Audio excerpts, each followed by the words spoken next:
Aujourd'hui en direct de Koh Samui, on se retrouve pour interviewer Maud à propos de son expatriation.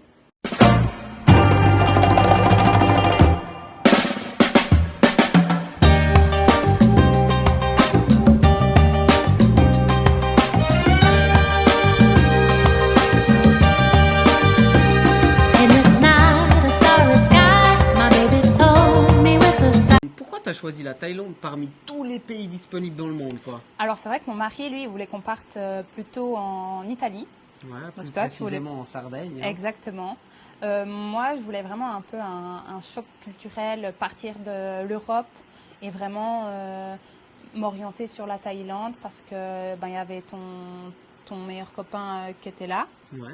On avait un peu cette expérience de lui, même si on n'a pas du tout la même vision de la vie. On va dire qu'on a un peu une connaissance qui est là. Je pense que ça fait un peu. Et également la culture que la Thaïlande offre, la sécurité que la Thaïlande a. Et aussi au niveau des visas, la Thaïlande, elle est un peu plus favorable. En tout cas, pour nous, ça nous correspond à ce que nous, on voulait. Et du coup, la Thaïlande était bien, quoi. Du coup, comment s'est déroulé votre voyage avec une petite de 9 mois et le chien, quoi? Alors, sincèrement, c'est vrai que c'était assez le stress. Ouais, vous êtes parti de où? On est parti depuis Paris. C'était le stress, en tout cas pour moi, pour le chien. En soi, pour la petite, je savais que si nous, on était OK, la petite, ça allait aller. On avait fait des contrôles pédiatres. La pédiatre, elle nous avait dit que c'était bon. Donc, let's go. Et pour le chien, c'était un peu plus compliqué. Il y avait un peu plus de contrôle, un peu plus de vérification. On a dû faire pas mal de contrôles chez le vétérinaire. Et ensuite, on est parti en fait tout simplement depuis Paris pour que ça corresponde avec notre budget. Ouais, parce que depuis la Suisse, du coup, ils nous demandaient 5000 francs Exactement. pour ramener le chien ici. Tandis qu'à Paris, ils nous demandaient 380 euros. Ouais, En fait, c'est un forfait avec Air France. Et puis, exactement. grâce à ce forfait, on a pu ramener le chien Oui. en Thaïlande, quoi, Exact. depuis Paris. Après, vous êtes arrivé en Thaïlande et puis vous êtes installé dans quelle ville ou bien qu'est-ce que vous faites? Vous voyagez un peu à travers la Thaïlande? Enfin voilà, raconte-moi un petit peu. Alors, on est resté 10 jours à Bangkok parce que s'il y avait quoi que ce soit avec le chien, on voulait quand même être proche du chien. Donc, ouais, parce qu'il faut savoir du coup que il y avait peut-être une quarantaine à faire voilà. pour le chien. Si un de nos documents pour le chien n'était pas en règle. Ouais, Et du coup, on a dit, bon, ok, on prend 10 jours à Bangkok, on visite Bangkok, qui est super bien, franchement, on adore. Au niveau des transports publics, c'est super. Au niveau des chiens, on avait pris un hôtel pet friendly et donc on était à proximité de tout.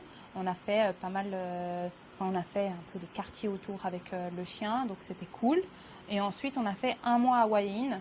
Hua Hin, c'était à 3 heures de Bangkok au sud. C'est vrai que Bangkok, c'est très agité et Hua Hin, c'est beaucoup moins agité, mais en même temps, il y a toutes les commodités qui nous conviennent. Donc, pour le moment, c'est ça. Ensuite, là, on fait un mois à Koh Samui. Donc là, on est parti aussi avec le chien en voiture. Et puis, ensuite, on a prévu de faire un mois à Krabi. Et ensuite, on verra. On regarde si on se pose à quelque part, au lieu de toujours vagabonder de ville en ville. Mais en tout cas, la Thaïlande, on aimerait la découvrir de haut en bas parce que ça a l'air vraiment très beau, que ce soit les plages, le sud comme le nord. Le nord, on n'a pas encore fait, mais en tout cas, personnellement, j'ai très hâte. Non, est-ce que tu peux nous expliquer comment se passe la vie avec un jeune enfant en Thaïlande? Enfin, comment sont les gens avec elle? Je sais pas, vous allez au restaurant, est-ce que vous devez faire silence et faire attention que la petite ne pleure pas? Enfin voilà, tout ce genre de choses dont les parents pourraient avoir crainte, quoi. Alors sincèrement, n'ayez pas crainte. En Thaïlande, vraiment, c'est hyper amical avec les enfants. Par exemple, on s'assoit au restaurant, on veut mettre notre fille à côté de nous pour qu'elle soit avec nous. Et c'est vrai que des fois, elle peut pleurer comme tous les enfants ou elle rouspète, comme je pourrais dire. Mais en fait, ils nous l'apprennent parce qu'ils adorent tellement les enfants européens qu'ils nous Non, l'apprennent. les enfants en général, moi je pense. Hein. Ouais, je pense effectivement. Enfin, moi, je parle effectivement des enfants européens parce que ma fille c'est une enfant européenne, mais ils sont super aimables. Mm. Vraiment, j'adore. Et il y avait même des restaurants où tu as des parcs pour les enfants, où du coup, tu as des tables à côté du parc et puis tu peux poser ton enfant dans le parc et qui joue avec d'autres enfants.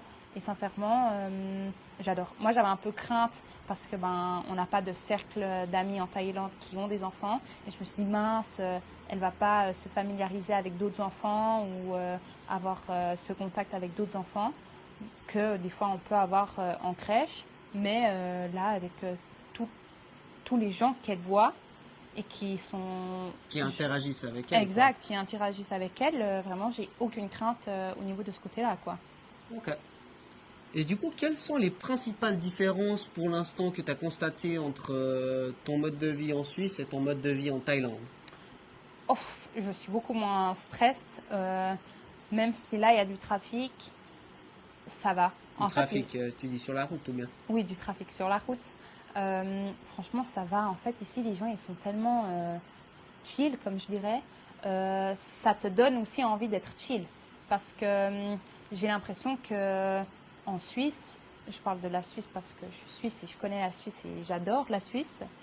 Mais on est un peu plus stressé, un peu plus dans notre bulle. S'il y a quelqu'un qui nous fait chier, on va, on va en fait être aigri vis-à-vis de lui, alors qu'ici, tranquille, ils viennent nous aider si on a besoin d'aide.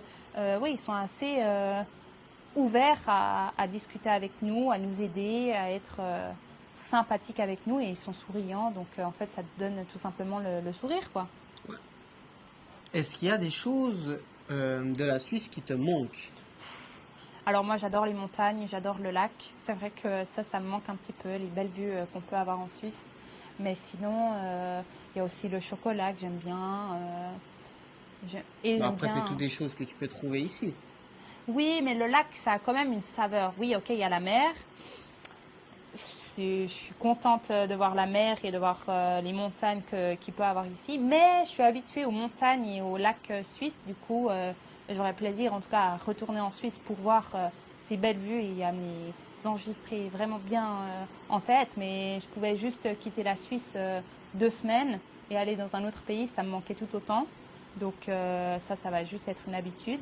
Au niveau de la nourriture, moi, je suis une petite gourmande, du coup, le chocolat, tout ce qui est sucrerie. J'ai l'impression qu'ici, ça n'a pas forcément le même goût, mais peut-être c'est juste moi qui suis habituée à mes petites habitudes en Suisse. Et sinon, je dirais, c'est les balades avec Pluko. Les balades avec notre chien. En fait, nous, on habitait en campagne et du coup, on pouvait vraiment aller dans la forêt, dans les champs. Et j'avais aucun souci pour mon chien pour se promener.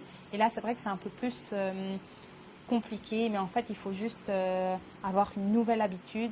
Et ça va venir au fur et à mesure. Et quand on aura un peu une routine, quand on se sera installé, et ça, j'ai vraiment aucun doute là-dessus.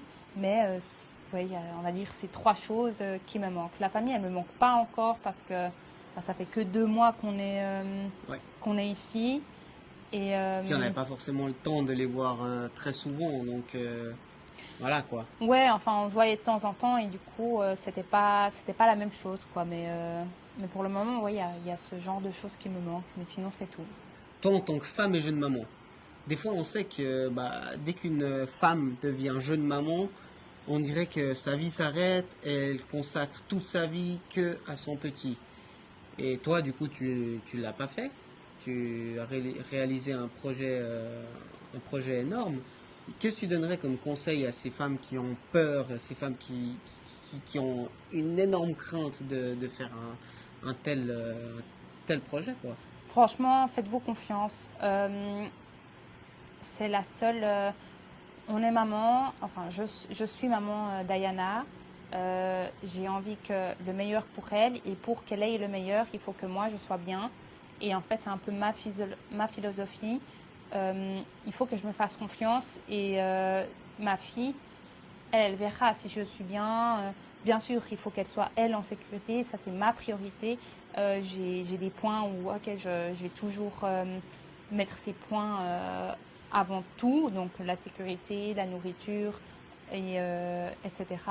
Mais pour moi, c'est elle qui doit être en sécurité et ensuite moi qui doit être bien. Et donc vraiment, faites-vous confiance et foncez, tout simplement.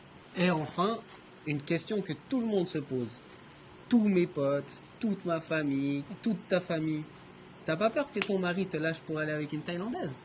Sincèrement, il peut me lâcher même en Suisse avec la première venue. En soi, Voilà. si une personne elle veut te tromper, elle te trompe, que tu sois avec lui à H24 ou à l'autre bout du monde ou je ne sais où.